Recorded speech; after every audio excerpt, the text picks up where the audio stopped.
கன்னிராசியை எடுத்துக்கொள்வோம்.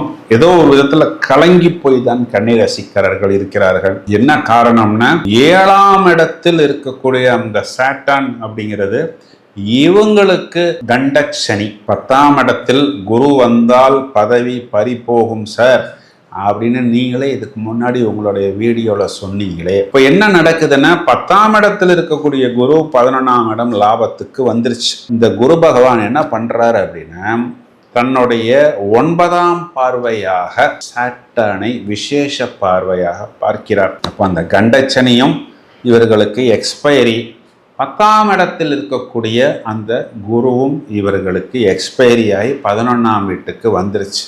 அப்போ இது நாள் வரை கலங்கி போயிருந்த கன்னிராசிக்காரர்கள் இனிமே கலக்க போகிறோம் அப்படிங்கிற ஒரு அமைப்பில் விழுந்து விடுவார்கள்.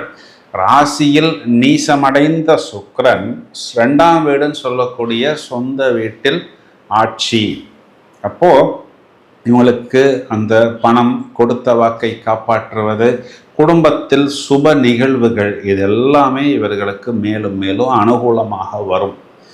இவங்க புத்திசாலித்தனத்தை குறிகாட்டக்கூடிய அந்த புதன் அப்படிங்கிறவர் என்ன பண்றாரு அப்படின்னா, இவங்களுக்கு 3ஆம் இடம் சொல்லக்கூடிய வெற்றி ஸ்தானத்தில் வெற்றி ஸ்தானாதிபதியுடன் சேர்ந்து அவர் வக்கரம் அடைஞ்சு திரும்பவும் 2ஆம் வீட்டுக்கு வந்துட்டு கொஞ்ச நாள் இருந்துட்டு அப்புறம் அவர் 3ஆம் வீட்டுக்கு போகிறார். இதனுடைய அர்த்தம் என்னன்னா,